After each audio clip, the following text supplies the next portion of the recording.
हर मनुष्य को परफ्यूम इत्र सेंट की खुशबू अच्छी लगती है, पर परमेश्वर को कौन सी खुशबू अच्छी लगती है वो देखेंगे। वो है सुखदायक सुगंध बलिदान। पहली बार मानव इतिहास में दो वेदियां खड़ी थी। आदम का पहला बेटा कैन, जमीन का किसान, अपनी खेती की उपज लेकर आया परमेश्वर को भेंट चढ़ाने, और उसी वक्त दूसरा बेटा हाबिल, भेड़ों का चरवाहा, अपनी भेड़ों का पहिलौटा और सबसे उत्तम भाग लेकर आया भेंट चढ़ाने। यहोवा ने हाबिल के भेंट पर प्रसन्नता से दृष्टि की, उसे स्वीकार किया, पर कैन की भेंट को ठुकरा दिया क्योंकि उसने अच्छा भेंट नहीं दिया। हाबिल ने सुखदायक सुगंध बलिदान चढ़ाया, जिसने परमेश्वर के लिए उत्तम बलिदान दिया, जिससे परमेश्वर खुश हुए उस सुगंध से, क्योंकि सबसे पहले हाबिल ने ही आदम का पाप का बलिदान चढ़ाया।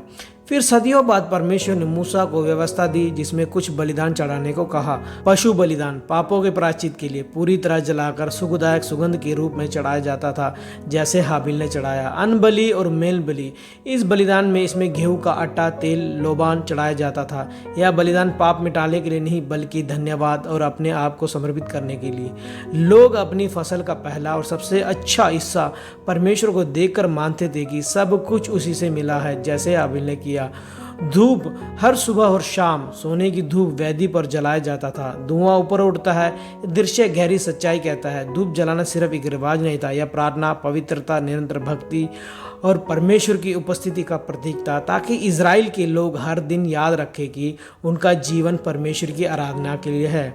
बलिदान से इसलिए खुश होते हैं क्योंकि इंसानों के पाप की क्षमा होती है। बिना लहू बहाए पाप की क्षमा नहीं, अस्थायी रूप से थोड़े समय की पाप की क्षमा होती है, क्योंकि वो बेड़े की भली होती है। क्योंकि यह व्यवस्था बार बार दोहरानी पड़ती थी, क्योंकि पाप का स्थायी समाधान अभी नहीं आया। और इसके बाद आता है मसीह का बलिदान, जो स्थायी समाधान था, परमानेंट सेक्रीफाइस। समय पूरा हुआ, मसीह आए। उन्होंने ना पशु चढ़ाए, ना धूप की लपटें जलाई, उन्होंने अपने आप को बलिदान में दे दिया।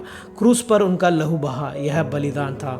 परमेश्वर के लिए सुखदायक सुगंध बलिदान बन गया और दुनिया का सबसे उत्तम बलिदान था, जिसमें पाप स्थायी रूप से परमानेंट मिट जाता है। यह बलिदान एक बार सदा के लिए था। अब किसी पशु या धूप की जरूरत नहीं रही। मसीह ने पाप का पूरा मूल्य चुका दिया। मसीह ने अपना बलिदान चढ़ा दिया। अब विश्वासियों का बलिदान बाकी है, जो लोगों को परमेश्वर के राज्य के लिए चढ़ाना है। और विश्वासियों का बलिदान क्या है वो देखेंगे। पौलुस फिलिपियों की कलीसिया को देख के बोलता है, तुम्हें छोड़ और किसी कलीसिया ने लेन देन भेंट के विषय में मेरी सहायता नहीं की।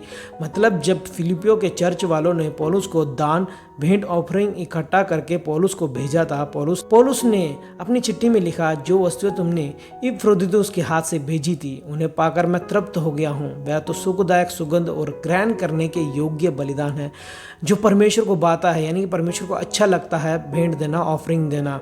अब हर बार जब कोई विश्वास में देता है, प्रेम से सेवा करता है या सच्चे मन से परमेश्वर की स्तुति करता है, वह स्वर्ग में उस सुगंध की तरह उठती है, जो कभी नहीं मिटती।